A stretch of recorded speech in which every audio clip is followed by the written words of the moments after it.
Welcome to the Whitetail Legacy Podcast, coming in your ear holes October 1st. We smash it 10 yards tonight. The buck we call Pickles. A south wind pushing us back to the zag. Got her stand on our backs.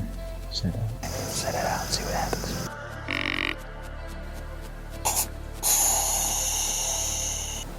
You on it? Huh?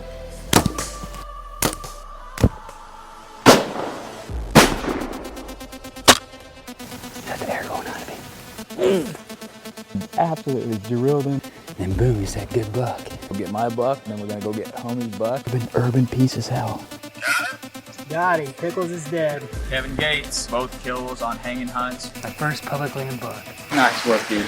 Look at that. Triple brow on the right. I'm digging that. Bucked out October 28th. An absolutely incredible season. Here we go. Welcome to the Whitetail Legacy Podcast, coming in your ear holes. And we got a pretty badass episode for you guys tonight. I actually found this guy on TikTok named Brandon Quandt and killed a giant 12-pointer, whitetail adrenaline style, middle of a cornfield in Illinois, which is insane to me. You know what I mean? And Right. Homemade decoy, PVC job, like pretty cool. And filmed it all. It's on their YouTube, and it's awesome film. Did a great job, told a great story. Giant buck. Wanted to have him on because I wanted our listeners to watch this. It's just such an off the wall kind of tactic that no one's trying. That if your deer's out in the middle of the field, you know, it's worth a shot. Snort wheezed him right in. So let's get into people to make this possible. We're going to get into the show. Start off with right on optics. In front of me, I got the one Primal 3x9x40. This is the bread and butter scope, as I like to call it, the old 3x9x40. This is the seductive mistress of every whitetail hunter's dreams, I think. Yeah, I mean, it's just the old school go-to, and the same features. What I like about Riton is, you know, a lot of companies, you got the really expensive scopes, and they have like the better features, but the classic 3x9, one of the most basic scopes they have, still has the throw level, has the same glass, still has the MOA. This has the RHR reticle. You can pick the reticle that you want in these as well. And still comes in the same box, still get the same lifetime warranty. And we're talking a scope that is, the retail price is right in line with damn near every decent scope on the market with a lifetime warranty. You break it, it breaks. You have another one within 72 business hours shipped to you, and it's not a repair. It's a brand new scope. So can't say enough about that.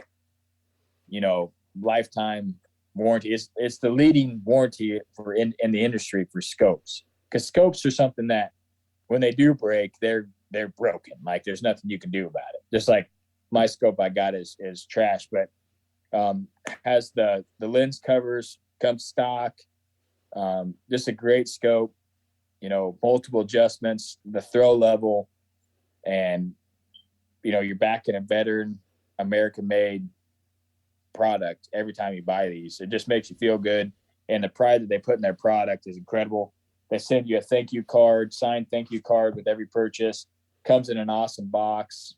I don't know what else you can say about the scope other than it's a product that's not very well known in the whitetail industry, but I really think that this Riton, we're like one of the first hunting podcasts that are talking about it, but I really think it's going to be like one of the top line scopes for whitetail hunters and out west hunters real soon, because they're pushing hard and they're putting out an awesome product. And when you put out an awesome product, there's a few people talking about it. People are like, oh yeah, that's kind of cool. And then all of a sudden everybody's got it, you know, and it's the one. And I feel like it's going to be the one, and we're going to be one of the few that actually get the chance to talk about it to you guys early. So if you haven't checked them out, check out their website and their Instagram, and you can see they got every kind of optic that you would need. And we're excited to put these on there and put one on the Muzzy, one on the shotgun, and hopefully plug some deer next year. Hopefully. So, all right. You got Exodus? Yeah, guys. So we've been talking, or we've been running ads for Exodus, and we've been using the cameras out in the field for 4 years, I believe now. So time's just flying by here. Like, you try one thing, and the next thing you know, you've had it for 4 years. And there's some stuff that I really love about the Exodus render. And one of it is that it gives you a status update to let you know that camera's working. It can also send you video. And, we support this company because they're more than two guys now, but, Jake and Chad are a couple of guys like us, just a little bit more badass than we are. And when you buy their product, like, you get inherited into the family, and they really care about you having a good customer experience and making sure that they handle all of your needs. So we're just coming off of a hell of a deal that we ran for you guys there in February using the showcase code, but now we have another code for you guys here for the whole month of March. Another offer from them. For the first time ever, they are going to be offering a trade-in program, and you guys can trade in any old regular lift 2, or Trek camera that you guys have, and you can lock in $100 off of a new render or a render bundle. You can go to the website and use the code TRADEUP in all caps to lock in your $100 off of a new camera, and they will send you a new shipping label for your old camera. You're going to ship that to them, and then when they receive that camera, they're going to ship you your new render or render bundle. I'm going to try to put the link to the website. I always do. I put the link to the website in the podcast notes of this episode, and that'll take you to their website, which has the directions in case you didn't follow along here. But just think about that. Like, you had that lift or that lift 2 or that Trek for, that 5-year no BS warranty covering theft and damage. And now you're going to buy a new camera with $100 off of a camera that you've already might have used up your 5-year warranty. And now you're going to get another 5 years and $100 off. So that's a pretty incredible deal from these guys. And, it just goes to them trying to get the product out into the world here. So, and back their product. They wouldn't make this deal where you get another 5 years with $100 off if they weren't sure that camera was going to last 5 years. Exactly. They believe in this product. They put the higher quality, parts inside of the camera to make it function to where they can say, hey, we're going to back this for 5 years. And then another thing, like you're saying, the updates, man, those updates are so awesome. Yeah. Compared to our other cams where, like, maybe you didn't have anything go past it for 2 days and you're like, man, this thing's not running. And then you go out there and you get a picture of yourself. You're like, oh my God. Like, they need to make, and Exodus has that where you can make it take a picture. Like, that's huge. You know what I mean? So yeah. I see that happen in the future with a lot of cameras. So getting into next level deer supplements, we're going to be at Iowa this weekend with them guys at the Beer Classic. With Nate, at least. Nate and his posse that he's bringing. Looking to piggyback off of last year's experience and party up with the guys and have a good time. And we're also going to help them kind of run the booth there for a little bit, maybe, depending on how our day flows. And so I don't have a booth number because I'm unprepared, but we'll be there at the show, guys. Next Level will be there. You guys can stop by, and they're gonna have a deer there that they took a lot of pride in about really contributing to the potential growth of that deer. So that'd be cool. Stop by and check them out. Yeah, and if anybody wants to meet up with us at Iowa, send us a message on Instagram, Facebook, any social. We'll meet up with you. Be glad to do it. Let you guys know we appreciate you in person for listening to this podcast. All right, let's get into the show. All right, welcome to the Whitetail Legacy Podcast, coming in your ear holes. And we got Brandon on tonight, man. How are you doing tonight? Great. How are you guys doing? Doing good. I appreciate you coming on. And we wanted to have you on to talk about the typical 12 buck you killed them in a super unique way, and you put the film together awesome. And it's got quite a few views on YouTube, but I feel like more people need to see it just because how unique it is. You did an awesome job. So after watching that, I actually found you on TikTok, which is weird. Like people find each other on TikTok. We get listeners from TikTok sometime. I'm like, it's so weird, but we put content on there still, you know, you never know. But we appreciate you coming on, man. It's definitely a unique story. And I was like, I wonder where this buck is at. And then I seen the state and I'm like, holy shit, that just made it even more crazy. But go ahead and go in and let the listeners know a little bit about yourself.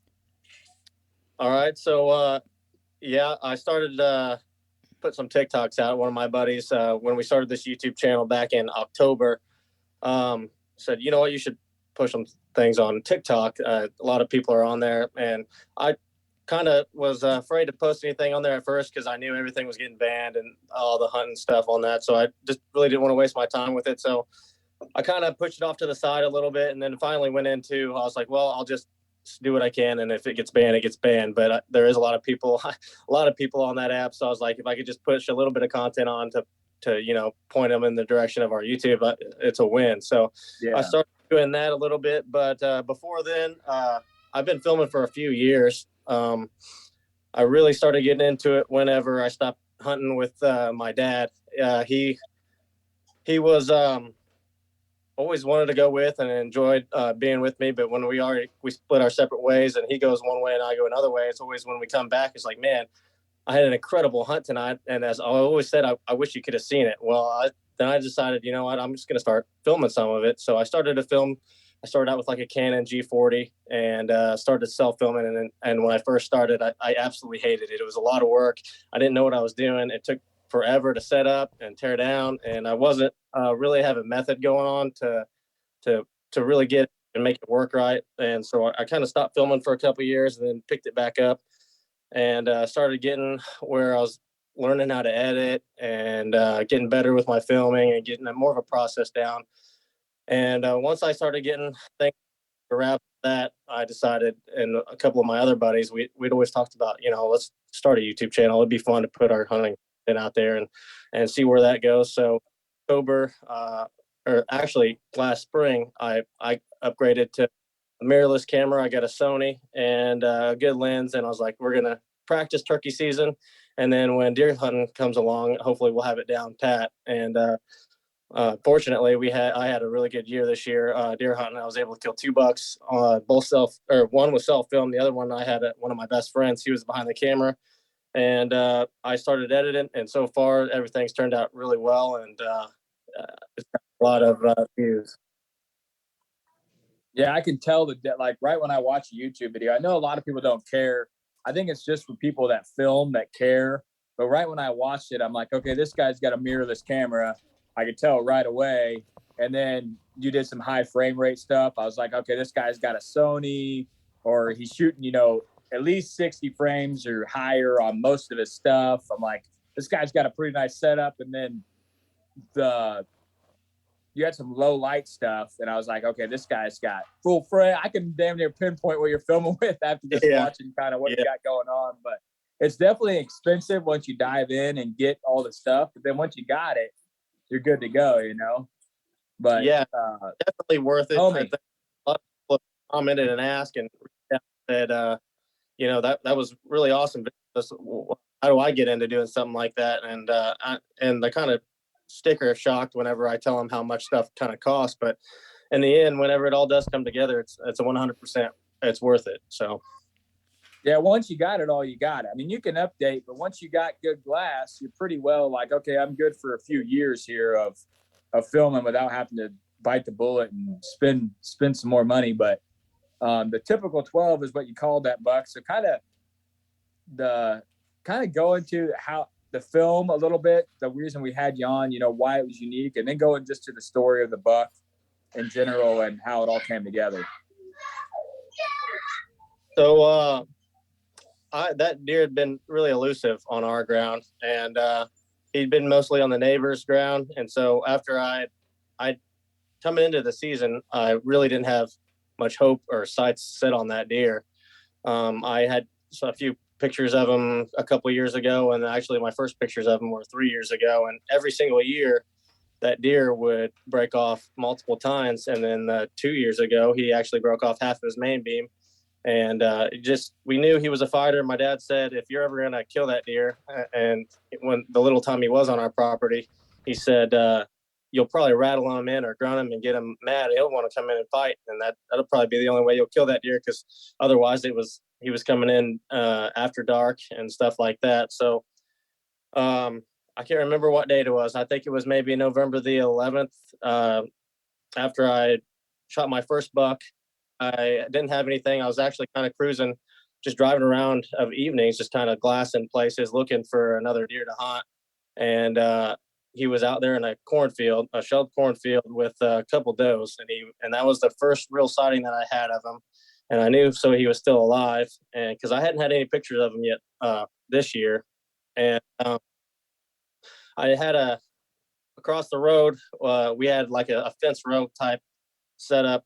Nothing big, not a big block of woods or anything like that. And that was the closest I could get to him. So I went in there with a saddle and set up into that fence row and hung up a couple cameras, and I ended up getting a picture of him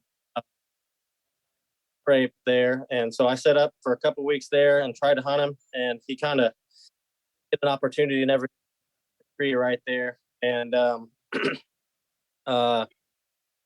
kind of just took it easy for a little bit. Didn't want to pressure it a bunch. I was hoping maybe that was wheat. I thought maybe he'd come in and feed. I'd get another shot opportunity at him, or get an opportunity at him. And my cousin just happened to be driving around. I had work to do one evening, and he said, I think I seen that typical 12 buck across your house. And he was out there with those.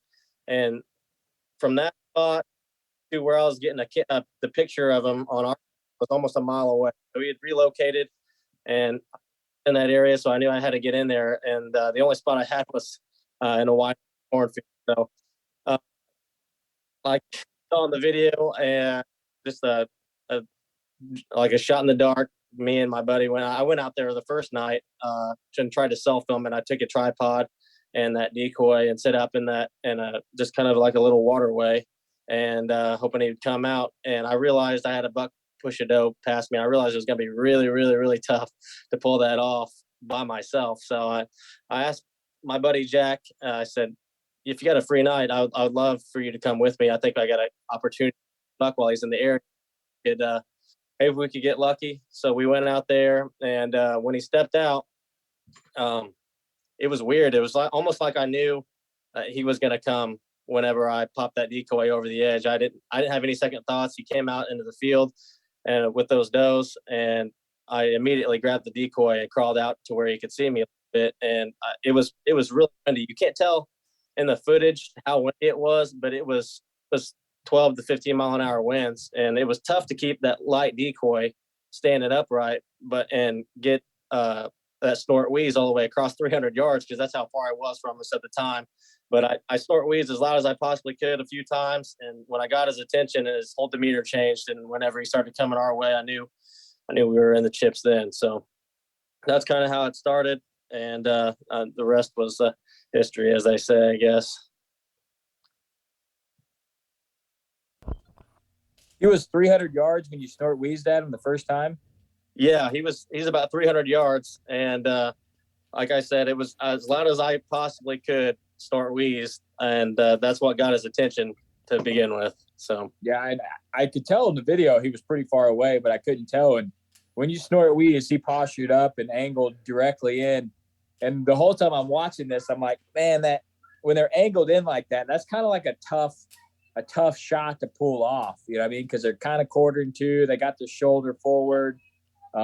Pretty challenging shot, but you're able to slip it in there.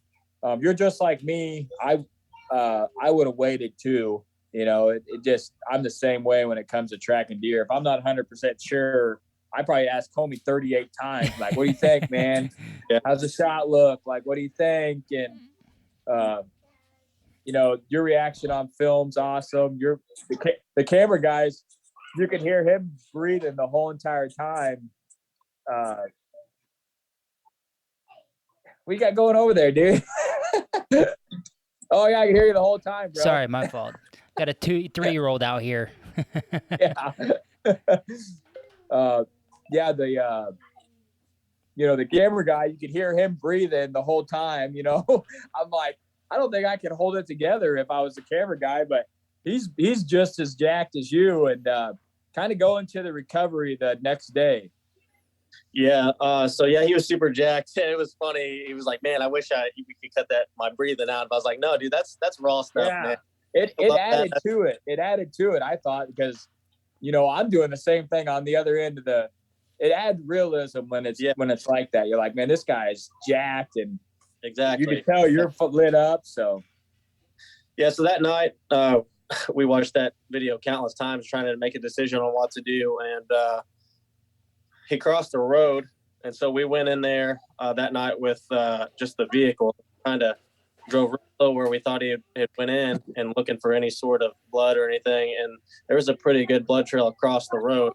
But even at that point, I got a really good friend, Forrest Bonin. He's the cameraman for Terry Drury, and I sent him the footage, and he was gracious enough to show Terry and Mark, and they both said, when in doubt, you should back out. And so we wanted, as much as we wanted to go in that night and look for him, I decided to listen to those guys because they've had way more experience than I have, and they know what they're doing. So we listened to their advice, and we backed out, and we waited till the next morning. And unfortunately, that evening it rained another, I'd say, a quarter of an inch to a half inch of rain, and kind of washed all that blood off the road, and any kind of sign where he ran into was kind of like a CRP field. And so there was no looking for blood or anything like that. So we just kind of spread out and went the direction. He probably wasn't 100 yards inside the CRP. So he was in the wide open. It looked like he had just ran in there and just piled up. So I really think if we would have went in that night, we would have found him, but you never know. So. Yeah. And it seems like just like how our luck always works out, no matter if you make a questionable shot or you're just not 100% sure and you do have to back out, that just like in your scenario, and we had one of Cody's bucks this year, same deal, like rain's coming, it's questionable, and then especially yours running into the CRP field, that's tough enough, let alone without a good blood trail to follow. And just like you said, you just got to go in there and body search. Yeah. And well, the first deer that I shot this year, it rained a bunch after I had shot him, and we couldn't find him. And we called. I hadn't had any experience with Odio before with John Slifer and their bloodhound service, but he found my first deer after it rained inches. So I knew that if we weren't going to be able to find him in there, that we had that dog on standby and ready to go at any moment. So I knew we had a really good shot at that dog going to find him. So I wasn't really too worried, and other people were like, man, we had a lot of coyotes around this area too. They're like, you're really lucky that the coyotes didn't just devour that thing. Cause last year, my dad had shot a doe, and we went back to the house that evening, and before we could get back out there that same evening, there was no meat left. It was stripped down to the bones, and it was completely, all the meat and everything was gone. So we got some sort of a coyote problem, I guess you could say. So we were very fortunate on that the coyotes didn't find him that night either. So. Yeah. And you'd said that he's a fighter, and broken tines. And this year he was perfect. Didn't even have a chip on any of the antlers. So that just goes to show you, we get pissed off and ticked about not being able to kill these deer year after year. And then when it comes together, you're like, all right, it's supposed to be this way. I just had to wait a couple years until it's just like when I killed my biggest one. If I'd have killed him the year before, you never would have, he gained 20 inches. You're like, oh man, that would have been nice if we could have had 20 more inches. I think I could have waited a year for that.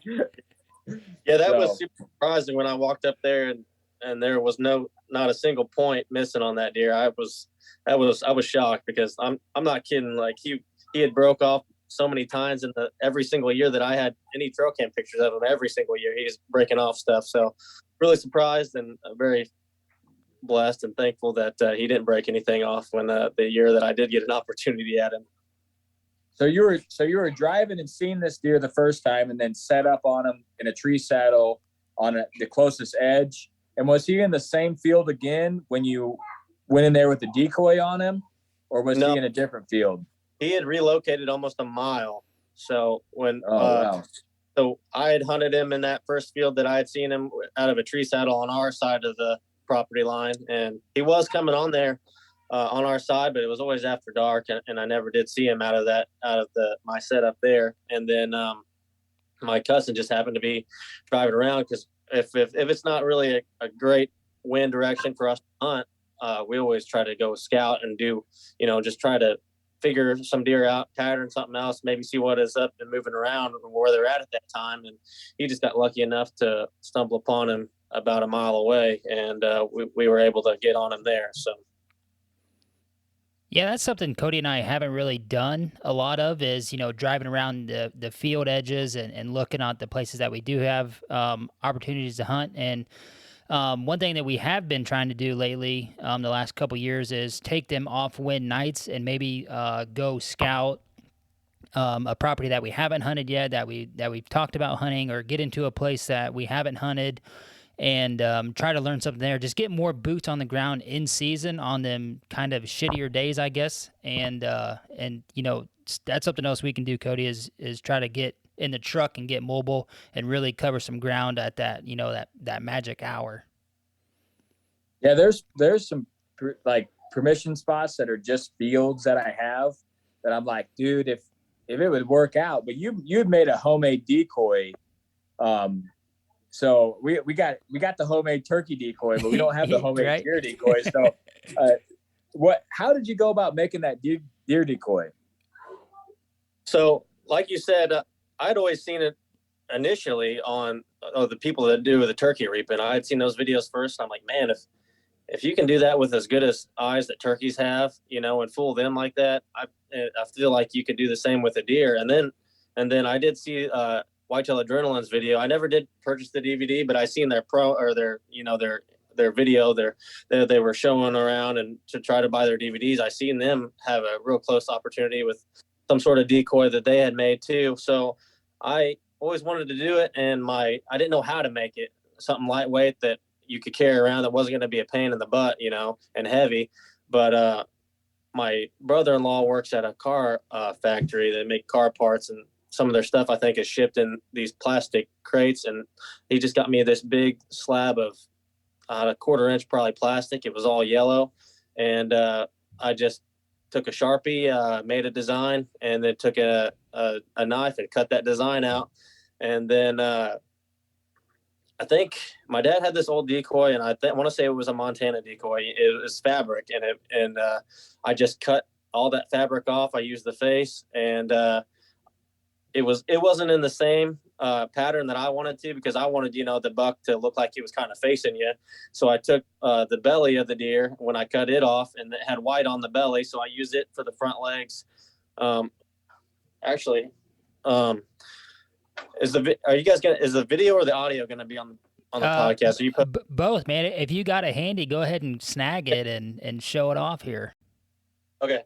So this part I think was my dad's old decoy. It's just made out of material, and I took the belly of it, and where you see the legs, I just made that where the white of the legs were. I hot glued all of it on there, and then for the face, I took a 3D decoy, a 3D target, and I chopped the face off of it, so it gave it a little depth, and then hot glued the face onto it, and then you can see it's not very thick at all. That's the plastic. Hot glued some PVC pipe, and then the base is just a U. I just took some PVC pipe and U'd it, which I think I'm going to try to fix the base a little bit better after holding them up in that wind. I had to keep a foot on them when I drew my bow back whenever I was in the field, because the wind was trying to blow them over so much. So it was kind of awkward. It'd be a little bit better if it was like maybe a stake or something that you could stake down in the ground, but it's still a work in progress. But it did the job for that day. I would say it's good enough for right now, but yeah, that was gonna be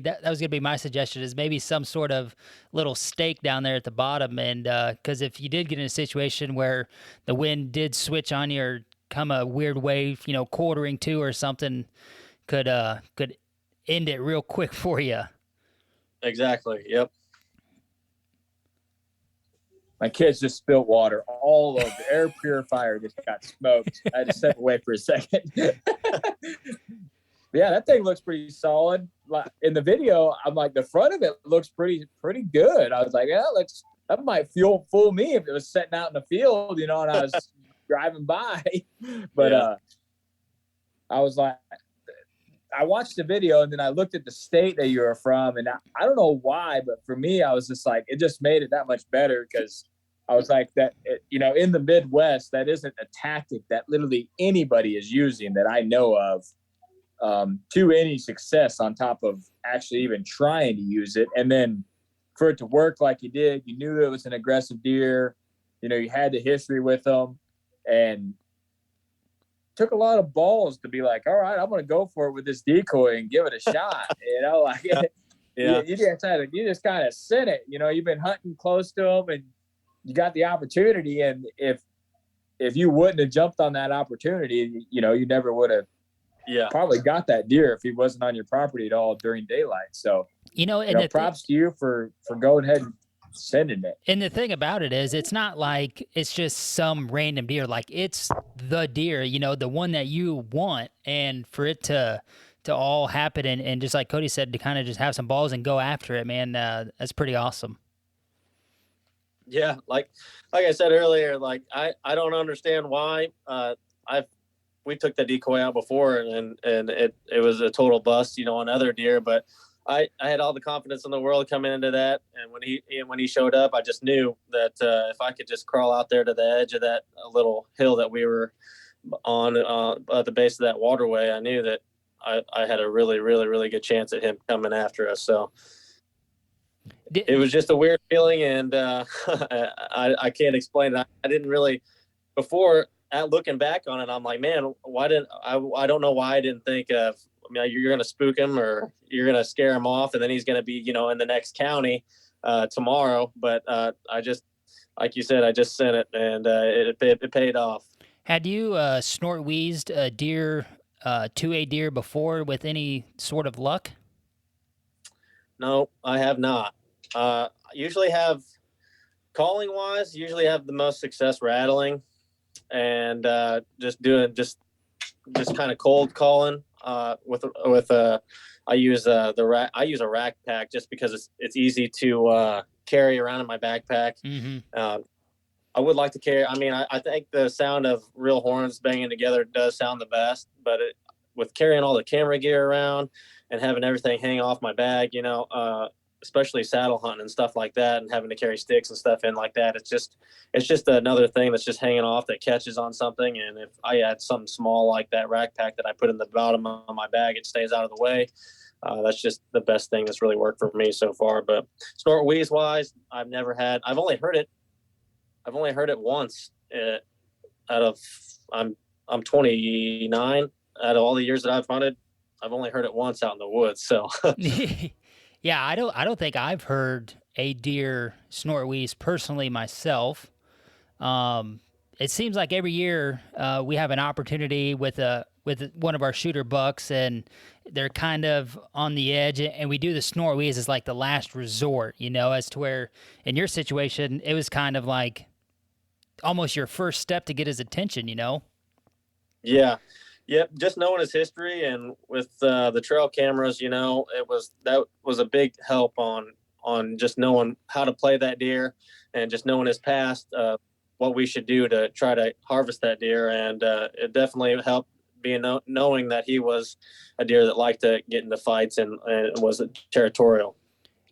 Had you seen him be more territorial, like with other bucks in any trail cam pictures or anything, or were you just kind of going off of him being broke the couple years prior?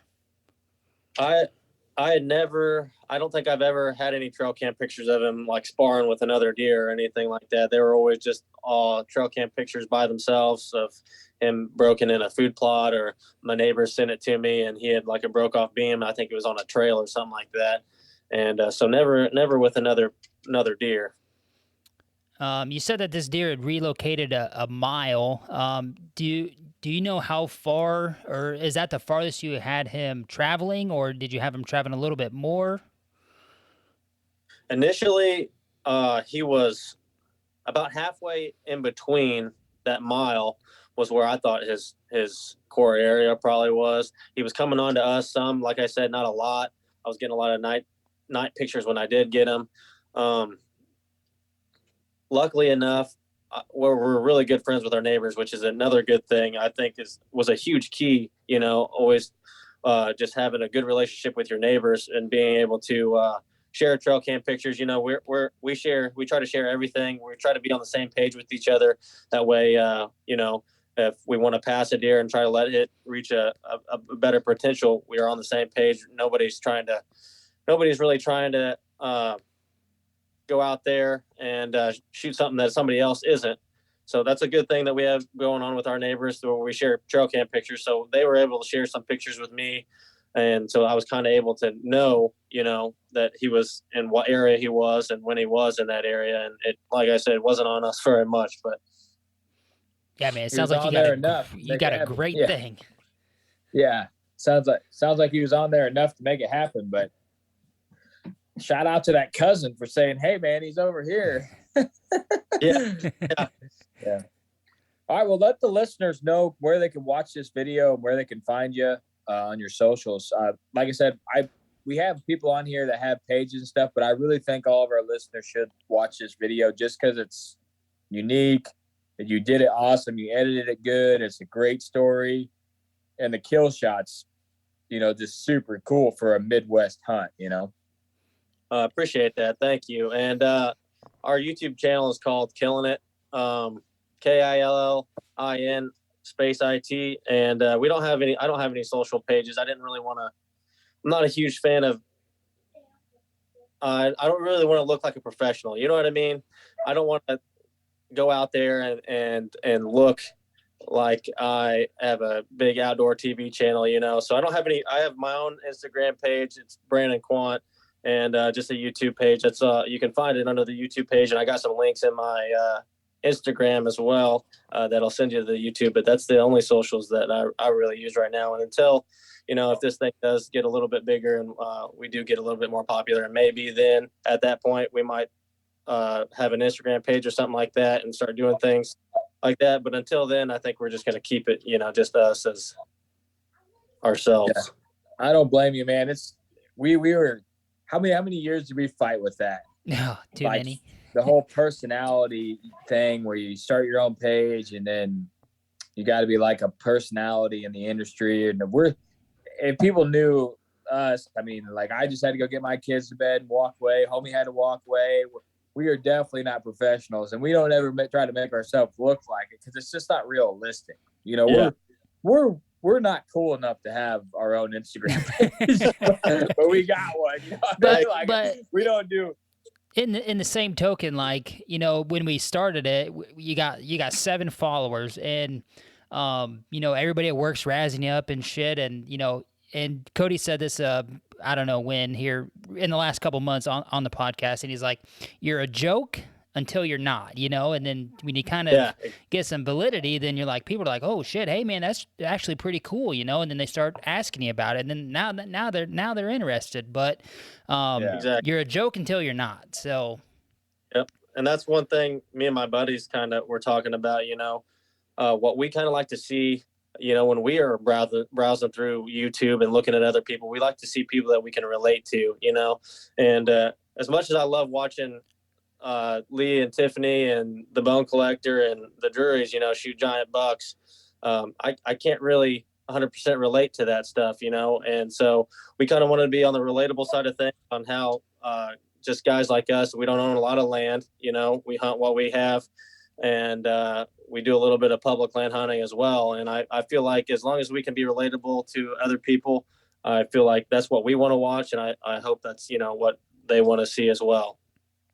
Absolutely, man. And that's kind of, our whole gist here and motto and everything. So that's why we wanted to have you on and tell the story and just, cover the badass video there that you guys were able to put together. So we appreciate you coming on. I'm going to try to link the actual, I'm going to put the link to the actual video in this podcast notes. And while you guys are there, give the man a subscribe, and because there's going to be some more heat coming down the pipe there. Cody, you got anything to add here before we wrap this up? No, we just appreciate you coming on, man. Spend some time with us, and it's kind of a rough time right now during bedtime, but we appreciate you sitting through it with us and embracing the shit show of Whitetail Legacy podcast. Here, and I understand. I got a 3-year-old and a newborn. She's 2 months old now, so I understand deep. the struggle getting them to bed. Yeah. So yeah. All right, man. We appreciate you coming on. thanks again. All right, guys, make sure and go over to his YouTube, watch this video. I think I've said that about 5 times. I just love this kind of hunting. It's just so different.